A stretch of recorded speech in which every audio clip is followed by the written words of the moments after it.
Assalamu alaikum. My name is Ms. Manjat and my presentation topic is diseases.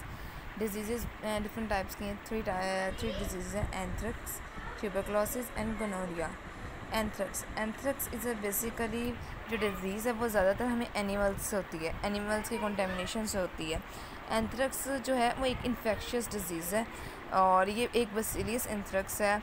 और इसके अलावा ये हमें अगर कंटेमिनेटेड सॉइल हो या फिर एयर में इसकी कंटेमिनेशन हो जिसकी वजह से ये पीपल्स और animals both are infected by this disease. ये डिज़ीज़ बहुत कंटेजिनियस नहीं होती है but it affects animals and humans both. Animals में बेसिकली ये ज़्यादा पाई जाती है। जब एनिमल्स के ऊपर ये निशान और धब्बे जब इनके बॉडी के ऊपर पड़ जाते हैं जिसकी वजह से अगर पीपल उससे प्रोटेक्शन कर रहा है उनकी केयर कर रहे हैं उन एनिमल्स की और उनके साथ उनको देखभाल कर रहे हैं तो जब वो उनको टच करते हैं तो वो जरासीम वो जर्म्स उनके हाथों पे लगते हैं और उनकी बॉडी में जाते हैं। जब इनहेल करते हैं इनहेलेशन से जाते हैं, टच से जाते हैं, कोई कट लग जाए उस पर लग जाते हैं तो इस वजह से ये चीज़ें उनके लिए अफेक्टेड होती हैं। जो उनके जर्म्स होते हैं जो उनकी अफेक्टेड होती है जिसकी वजह से इस तरह से जर्म्स उनकी बॉडी के अंदर चले जाते हैं ह्यूमंस की। और इस तरह अगर एनिमल्स की कंटेमिनेशन जो कि होती है उनकी बॉडी में लाइक जहाँ पे वो कंटेमिनेटेड एयर में रहते हैं या जिस तरह भी जब हमें उन एनिमल से जब वूल हासिल होती है हमें यानी कि रुई और शीप वगैरह से या फिर हमें उनसे मिल्क हासिल होता है या उनसे गोश्त जो मिलता है हमें वो अगर कंटेमिनेटेड हो उनकी डिजीज़ हों या उनकी प्रॉब्लम हो जो भी उनको मसला होता है वो उन चीज़ों में आ जाता है यानी उनके गोश्त में उनके दूध में उनकी भी ये वूल यूज़ करते हैं उसमें और वो ही हमारी बॉडी पे अफेक्ट करती हैं हमें भी उस चीज़ का शिकार करती हैं। वो कंटेजिनियस नहीं होती। कंटेजिनियस मीन्स कि वो जिस तरह के कहते हैं ना टच करने से कुछ लग जाती हैं यानी कि हवा इस तरह हो जाती हैं वैसे नहीं होती हैं वो, ठीक है। देन हम इसकी टाइप्स ऑफ एंथ्रेक्स देखेंगे। टाइप्स में इसकी क्यूटेनियस यानी कट लग जाए, स्किन पे कोई भी किस तरह का कट लग जाए तो उसके ऊपर अगर जर्म्स उसके इर्द गिर्द हों तो कट के ऊपर जर्म्स लग जाते हैं। अगर उनकी प्रोटेक्शन ना की जाए तो उस जर्म को ना साफ़ किया जाए, कट को ना देखा जाए तो कट के ज़रिए भी वो हमें इन्फेक्शन इसकी हो सकती है।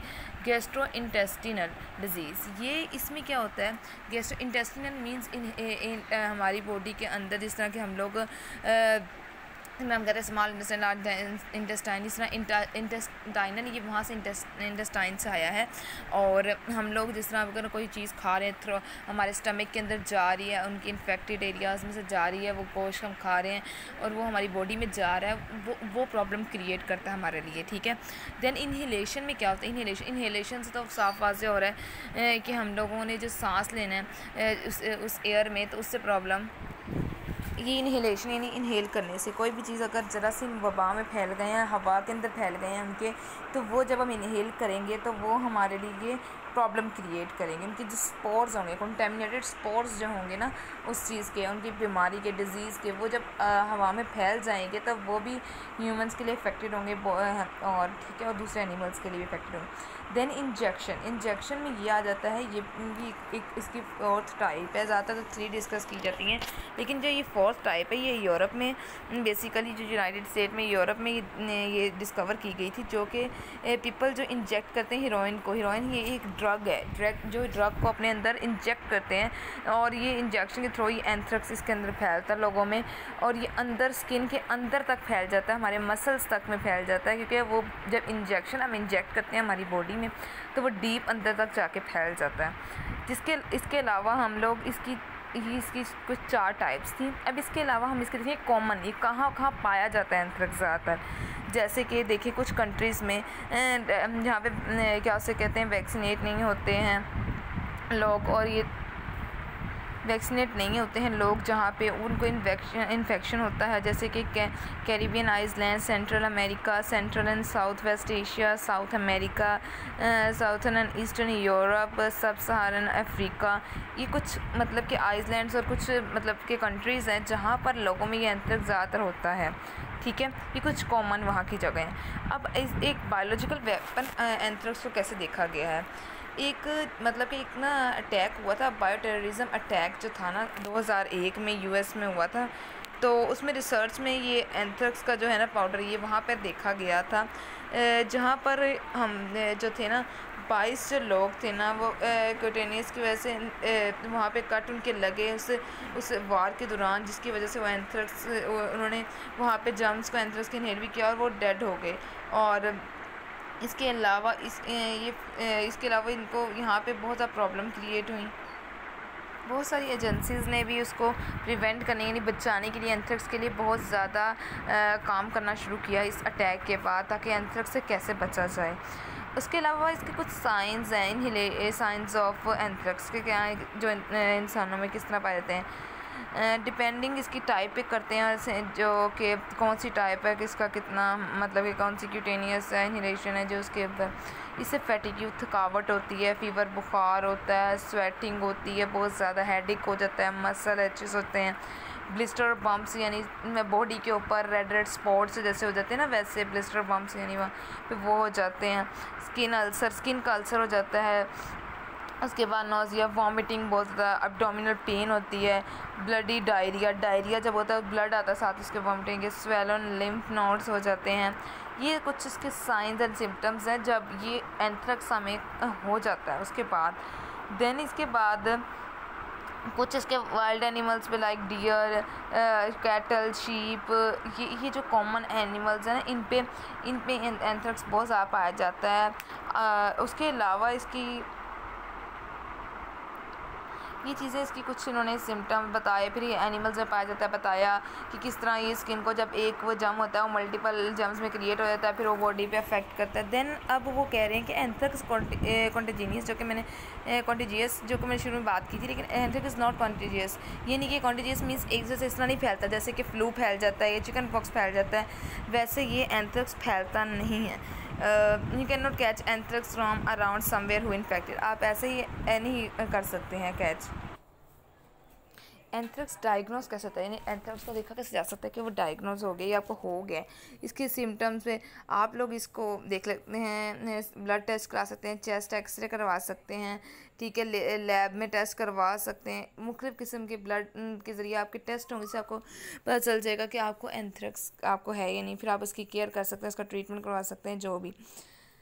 इसके अलावा इसके कुछ ट्रीटमेंट्स हैं। कौन कौन से ट्रीटमेंट्स हैं? एंटीबायोटिक्स ट्रीटमेंट, एंटीटॉक्सिन्स ट्रीटमेंट, फिर वैक्सीन।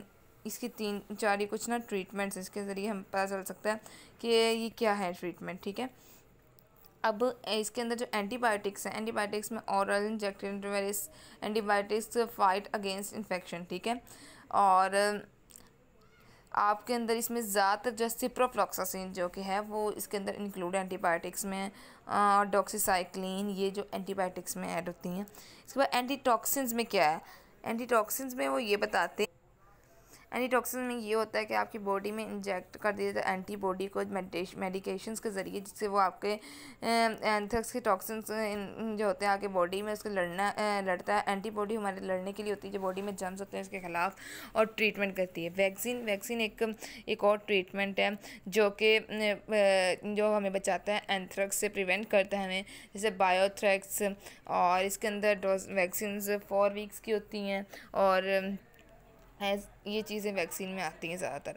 इसके अलावा प्रिवेंट बचा कैसे जा सकता है इससे एंथ्रेक्स वैक्सीन है वो जनरल पीपल्स के लिए नहीं होती, कि मिलिट्री के पीपल्स में ज़्यादातर पाई जाती है, उनके लिए होती है। और इसके वैक्सीन जो होती हैं इसके अलावा आप 18 महीनों में जो डोजेस ले सकते हैं 5 वैक्सीन की ले सकते हैं। After you need an annual booster shot भी होता है, और इन्फेक्शन हो सकता है कम होती जाए। इसके अलावा ये एंथ्रेक्स के बारे में कुछ चीज़ें थी जो हमने बताई, उसका disease, infection, diagnose, definition, type, सब कुछ। यानी कि एंथ्रेक्स जो है ये एक ब्लिस्टर और बम्प्स क्रिएट करता है, और ये हमारी बॉडी पे इन्फेक्शन क्रिएट करता है, but not a contagious, it's general, और फ्लू की तरह ये कॉन्टेजियस नहीं होती। देन हमारी सेकंड टाइप है ट्यूबरक्लोसिस। ट्यूबरक्लोसिस इस बेसिकली इसे टीबी भी कहा जाता है। टीबी होता है ये, जो कि हम लोग देखते हैं कि अक्सर हम बात की जाती है अगर बड़ों में कि टीबी जो उसकी लास्ट स्टेज पता चलता है, हमारे उससे पहले इसका पता नहीं चलता और ये इंसान को बिल्कुल ही वीक कर देती है, जो आम हम इसके बारे में सुनते हैं। बेसिकली एक इसे बैक्टीरियल इन्फेक्शन होता है, एक बैक्टीरिया का इन्फेक्शन होता है। ज़्यादातर इसको ट्रीट नहीं किया जा सकता क्योंकि ट्रीटेड इसको मतलब इसके लिए मेडिसिन ही आपको दी जाएंगी ज़्यादा से ज़्यादा देर तक, लेकिन इसका मतलब कि परमानेंट इलाज कोई नहीं, या इसका मतलब कि ये नहीं कह सकते कि ठीक हो सकता है, इसका 100% चांसेस नहीं होते क्योंकि अक्सरियत में ये लास्ट स्टेज पे इसका पता चलता है। लेकिन ज़्यादातर टीबी जो होता है ना वो आपके लंग्स पे अफेक्ट करता है, आपके फेफड़ों पे अफेक्ट करता है, जिसकी वजह से आपको जिसे कहते हैं ना टीबी वाले बंदे को बहुत ज़्यादा खांसी आती है, बहुत ज़्यादा ब्लड भी आता है उसकी खांसी के साथ, कफ़ बहुत ज़्यादा होती है, उसे फीवर भी होता है, उसे ब्लड भी आता है कफ़ के साथ, और ये आपके साथ साथ लंग्स के साथ साथ आपके ब्रेन को भी बहुत ज़्यादा अफेक्ट करता है टीबी। टीबी में कुछ इसकी टाइप्स बताई जाती है, primary infection, latent TB infection, active TB disease, ये 3 इसकी टाइप्स जो होती है ना। प्राइमरी इन्फेक्शन, इसमें ये होता है कि शुरू वाली इन्फेक्शन में टीबी में क्या होता है, इसमें आपको हो सकता है थोड़ा सा बुखार हो या थोड़े से सिम्टम्स हो, लेकिन इसमें ज़्यादा अगर आपका इम्यून सिस्टम हेल्दी है ना तो आपको इसके सिम्टम्स का पता नहीं चलेगा क्योंकि ये प्राइमरी इन्फेक्शन अभी शुरू वाली है। इसमें आपके बैक्टीरिया ग्रो करेंगे, अभी और डेवलप होंगे और ये देन इसको आपके अदर टाइप ऑफ इन्फेक्शन में क्रिएट हो जाएंगे, यानी लेटेंट में या एक्टिव में चले जाएंगे, क्योंकि स्टार्ट में आपको इतना पता नहीं चलता। वही बात आ गई ना कि इसकी लास्ट स्टेज पे आपको पता चलता है, यानी स्टार्ट में प्राइमरी इन्फेक्शन में आपको इतना ज़्यादा इसका पता नहीं चलेगा, और अगर पता चल जाए तो डिजीज़ तो इसे कंट्रोल किया जा सकता है। देन लेटेंट टीबी इन्फेक्शन में क्या होता है, लेटेंट टीबी इन्फेक्शन बेसिकली जो है ना इसके अंदर जो बैक्टीरिया आता है ना जो आपकी बॉडी में, उसको टेस्ट के ज़रिए देखा जा सकता है। जो प्राइमरी था उसके अंदर टेस्ट के अंदर पता ही नहीं चलता, अगर आपका इम्यून सिस्टम स्ट्रॉन्ग है तो आपको इतना ज़रूरत नहीं पड़ती, लेकिन इसमें टेस्ट से पता चल सकता है। लेकिन इसका भी कोई लेटेंट का भी कोई सिम्टम नहीं होता, कोई उस सिम्टम का पता नहीं चलता और ये स्प्रेड भी नहीं होता दूसरों के अंदर, और इसे मेडिसिन के ज़रिए आपके अंदर कुछ मेडिसिन के ज़रिए इसको आपको बेहतर किया जा सकता है। लेकिन ज़्यादातर लेटेंट एक्टिव डिजीज़ में कन्वर्ट हो जाता है, और एक्टिव में ये होता है कि एक्टिव मल्टीप्लाई हो जाते हैं उसमें जर्म्स, और ये आप सिक फील करते हैं और ये कॉन्टेजियस डिजीज़ है क्योंकि ये एक दूसरे से फैलती है। हमने लास्ट बात की थी anthrax is not a contagious like a flu and fever, but it's active is a contagious, ये फैलता है एक दूसरे से। और इसे ट्रीटमेंट इसका किया भी जाए लेकिन एक बहुत ज़्यादा कॉम्प्लिकेटेड हो जाता है और इसके अंदर बहुत सारी प्रॉब्लम क्रिएट होती हैं, एक्टिव में। और ये इस डिज़ीज़ में ये इसके अंदर सिम्टम्स भी वाज़ेह नज़र आते हैं और इसके अंदर बहुत ज़्यादा प्रॉब्लम होती हैं। देन इसके जो अब हमने इसकी 3 टाइप्स बताई हैं, अभी हम इसके सिम्टम बताएंगे कि इंसान के अंदर इसके क्या क्या सिम्टम्स आते हैं जब इंसान को टीबी होती है।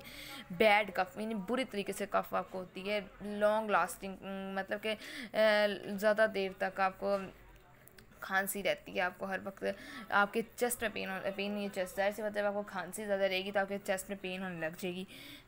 कफिंग ऑफ ब्लड और स्पेक्ट्रम, यानी कि जब आपको खांसी आएगी उसके साथ आपका रेशा आपका और साथ में आपको ब्लड भी आएगा। फैटिग्यू और वीकनेस, आप थक जाएंगे, आपको बहुत ज़्यादा कमज़ोरी महसूस होगी, और लॉस ऑफ वेट लॉस, आपका वेट बहुत ज़्यादा, चिल्स, फीवर, बुखार हो जाएगा, नाइट स्वेट्स, आपको रात में उठ के पसीने आएंगे, यानी आपकी बॉडी एक मुकम्मल उसका सिस्टम ही ख़राब हो जाएगा पूरे तरीके से, यानी कि आपको बार बार खांसी आना, आपके ब्लड आना खांसी में, और आपकी इतनी ज़्यादा आपको वीकनेस आपको फील होना, आप बहुत ज़्यादा प्रॉब्लम क्रिएट करता है इसके सिम्टम्स। देन इसके ट्रीटमेंट क्या है, इसका ट्रीटमेंट ये है इसको कुछ ड्रग्स यानी कुछ इसको जो है ना हमारी मेडिसिन उसके ज़रिए से ट्रीट किया जा सकता है, लेकिन वो भी अल्लाह ताला चाहे तो कुछ भी हो सकता है, लेकिन